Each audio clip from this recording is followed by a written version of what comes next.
dostlar. Bugün Dərim sizlerle birlikte maraqlı bir gün keçirəcəyik. Gedirik müzakirəyə, Don Kixot kitabının müzakirəsinə. Bəli. Bilməyənlər üçün indi ətraflı məlumat verim. Miguel de Cervantes'in yazdığı bir əsərdir.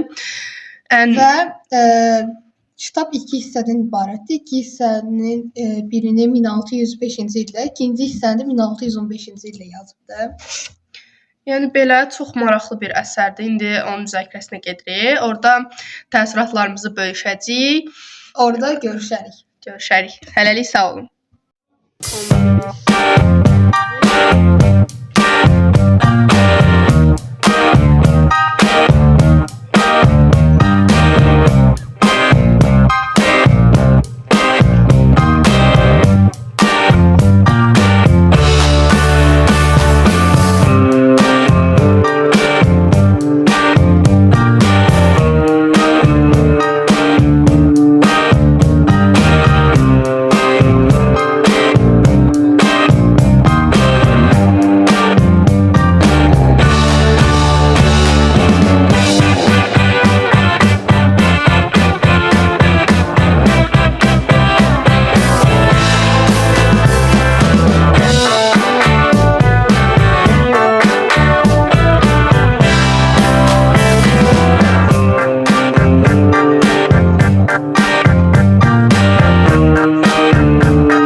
Deməli, Don Kixot haqqında danışım.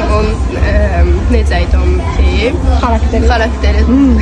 Deməli, Don Kixot idealist idi, yəni öz xəyallarına inanırdı.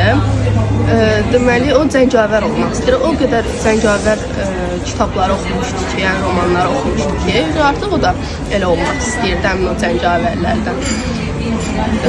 Sonra deməli, o öz həmin o təsirlənərək öz dünyasında ona bənzətmək istəyirdi, öz xəyal gücünü. Ancaq insanlar buna pis baxdılar, yəni dəli damlası vurdular ona. Çünki standartlardan fərqli idi də, yəni idealist idi, realist deyildi digərlərindən fərqli olaraq. Və dəli damlası vurdu, onu təhqir elədilər, döydülər hətta, sonra döydülər.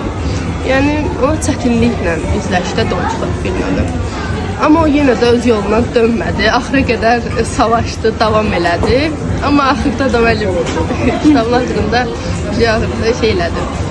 Peşman oldu ki, yəni mən bu cəngavərlik romanları oxumaq yerinə mənə fayda qatan bir şey oxusaydım, daha yaxşı olardı mənim üçün. Yəni, mənə heç bir şey vermir. Amma yenə də o inandı, davam etdi. Belə. Yerindən dönür. Ən sevdiyim cümlə oxuyum. Əgər dünya məni dəli sayırsa, qoy saysın, mənim xəyalım onların gerçəkliyindən daha gözəldir. Bunu da Don Kixot demişdim. Sevdiyim cümlələrdən biri oldu. Çox gözəl. Əgər dünya məni dəli sayırsa, qoy saysın, mənim xəyalım onların gerçəkliyindən daha gözəldir. Mənim xəyalım onların gerçəkliyindən daha gözəldir. Dostlar, salamlayırıq hər birinizi. Əldə Yema Kitab Mağazasının Krezinol filialında hal-hazırda terrarium master klası keçirilir. Terrarium nədir? Bitkilərin əkilmə. Mənim üçün Don Kixot məğlubiyyətin romanıdır. Məğlub olmaq bir romandır və hər dəfə məğlub olduqca olduqdan sonra ayağa da durmuşdu.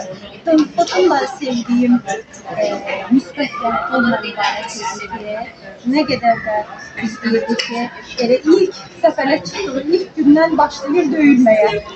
Hər dəfə ya atından düşürdü, ya silahları kifayət eləmirdi. Yəni biz roman boyu, süjet xətti boyunca Don Quixote'un əldə tutulacaq bir qələbəsindən şahid olmadı. Hər dəfə məğlubiyyətlə üzləşir. Amma önəmli olan o yerə yıxılmağı deyildi, məğlub olmağı deyildi. 100 dəfə yıxıldısa, Don Quixote 101-ci dəfə ayağa qalxdı. Biz onu da əlini qolunu uzatmış, artıq mən bacara bilmədim, alınmayacaq, vaz keçim, boş xəyalların arxasınca qaçmışam dediyini görmədim. Vaz keçmədi və bunun hər birimiz bunu vurguladı.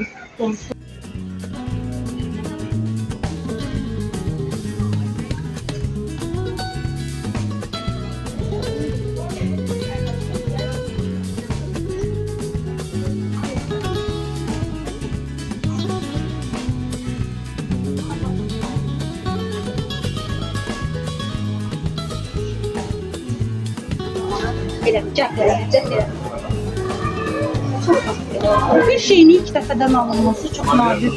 Ama ben de bəzən elə düşünüyorum ki, əvvəllərdə bu insanlar bunu bacarıblarsa, bəlkə də nə bilirəm. Bilirəm ki, əslində onlar da çox eləyiblər. Necə ki də tənbəlliyimdən irəli gəlirlər. Mən bilirəm, mən Don Quixote'un tutduğum ən böyük irad nə idi? Məğlubiyyətlərində heç vaxt özümdə səhv görməmək.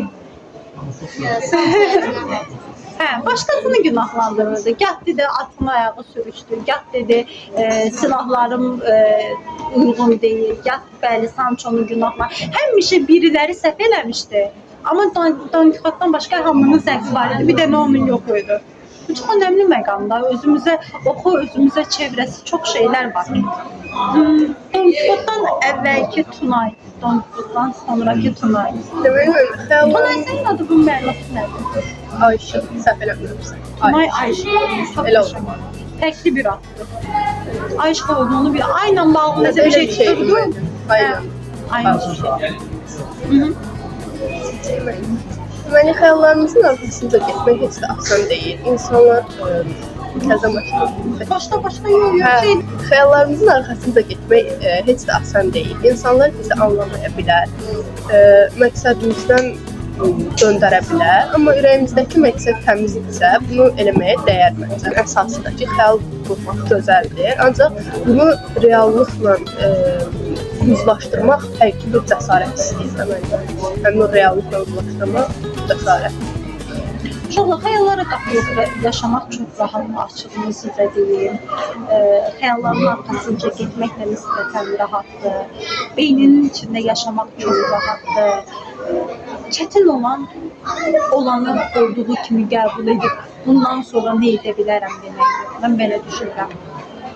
Olanı olduğu kimi, nədən narazısınızsa, o narazı olduğunuz məqamı qəbul edib, bunu necə dəyişdirərəm deyə bilməkdir. Nazlı, Don Quixote'dan əvvəlki Nazlı, Don Quixote'dan sonraki Nazlı. Mən çox şey əslində. Çox fərqlən, çox dəyişmədi. Olduğun kimi qalmışsan. Yaxşı. Nəsə bir şey demək istəyirsənsə son cümlən yekunlaşdıraq. Belə.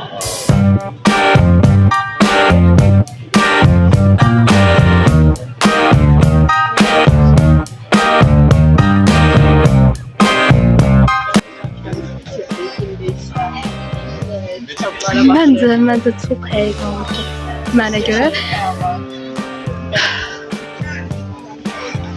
Dayanır. Dostlar, biz indi müzakirədən qaydırırıq. Məncə çox həyəcanlı keçdi mənə görə. Çünki ilk səfər idi ki, getmişdim. Tunaya görə. Mənim üçün adi, belə maraqlı. Belə indi gedirsək, gedirik.